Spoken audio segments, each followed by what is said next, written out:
talking Yeah, about a well, minute I ago. can tell you this, Yeah. that after my birth, Yeah. within a few weeks, maybe 2 weeks, we moved to Žilina, and I lived in the house of my grandfather, Jacob, till I was about 8 years old. Then we moved away.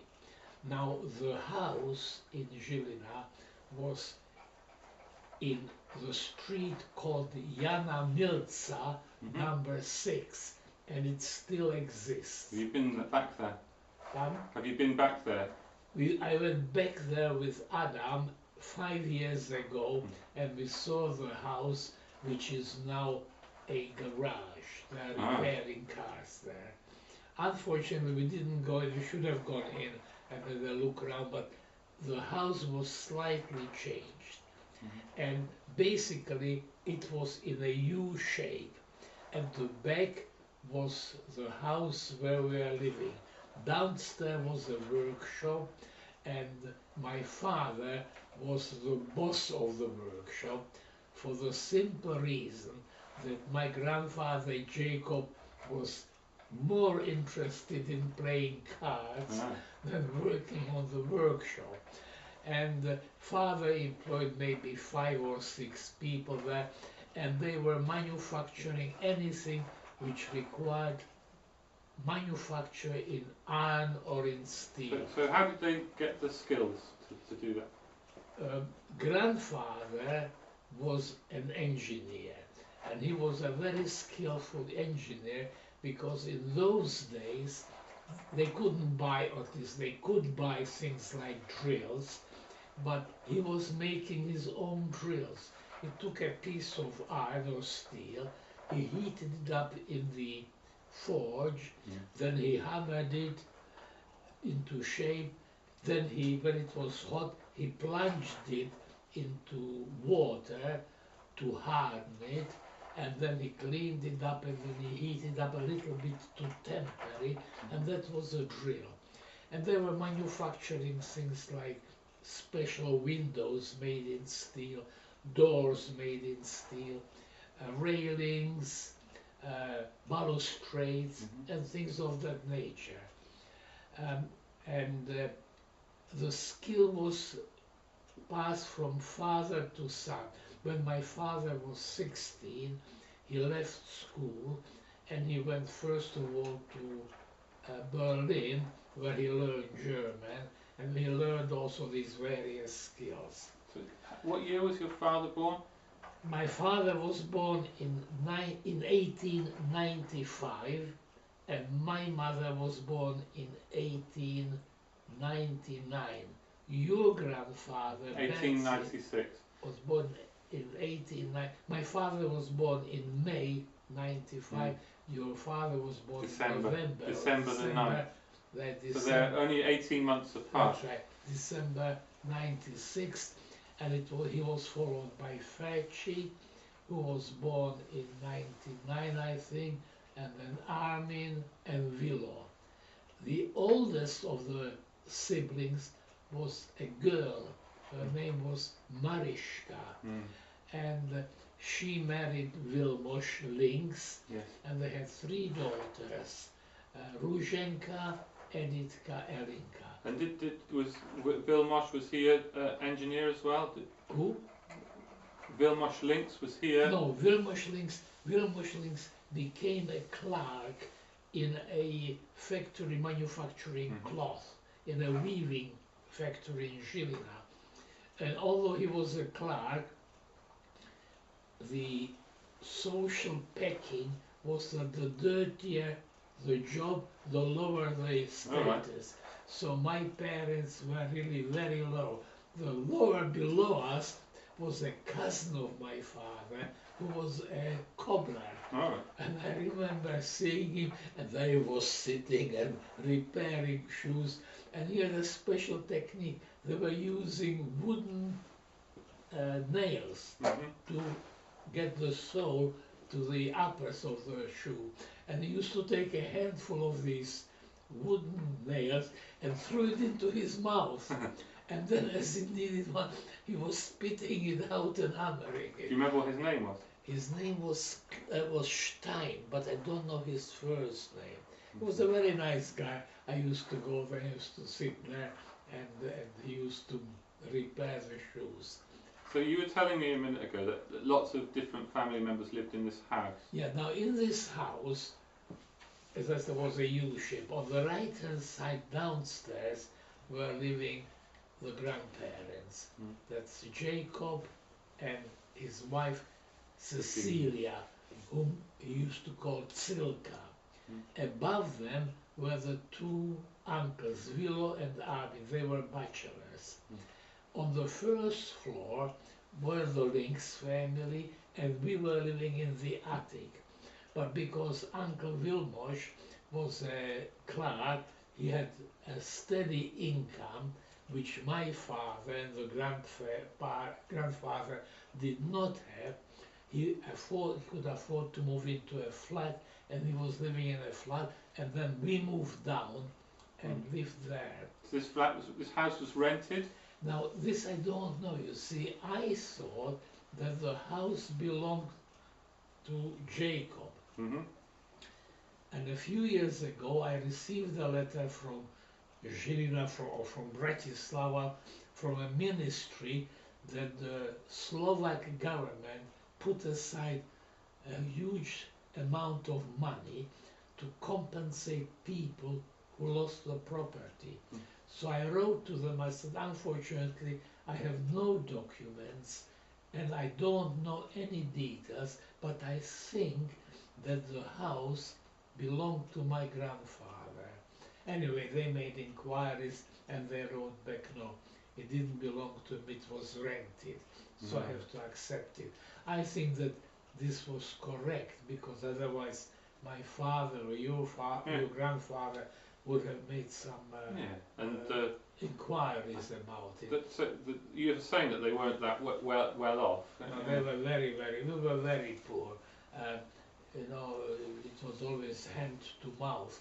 And your grandfather was an agent for a factory that was manufacturing gold, and he was selling this gold to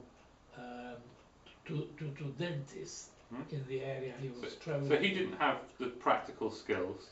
He also had the practical skills, but he decided not to dirty his hands, and he became a salesman, and he was doing reasonably well. And he was living within about 150, 200 meters of the place where I live. And I remember very clearly when your dad was born. You tell me the story, yeah. When your dad was born, there was a big party, of course, and there were chocolates and biscuits, and I went there in the hope that somebody will offer me some biscuits, but nobody offered me anything, and I went back home again.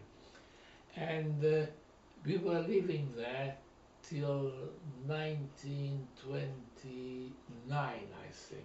But my father was born in 31, and he. That's right. Yes. Now,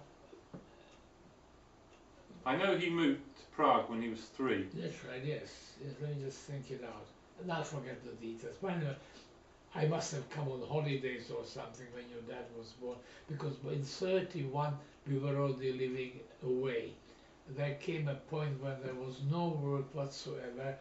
My father had an idea of a window made in steel, in iron, and he sold this thing to a firm in a place called Freistadt, which was in the north part of Moravia. So we moved there, and we were living there, and father was working there, but... this is Romania now, is it? No, sorry? Moravia. Moravia. But what part of the world is that now? Is that? That's part of the Czech Republic. Okay. You see, the Czech Republic consists of Bohemia and Moravia. And Moravia, there was Silesia, there was Polish Silesia and German Silesia, which belonged to Moravia. And we were living there. And then this window didn't take on, and it couldn't sell much of it. It couldn't make any profit, so he lost his job there because part of the deal was that he's going to be responsible for manufacture and for sales. And we were living in Freistadt about, I think, about 4 years.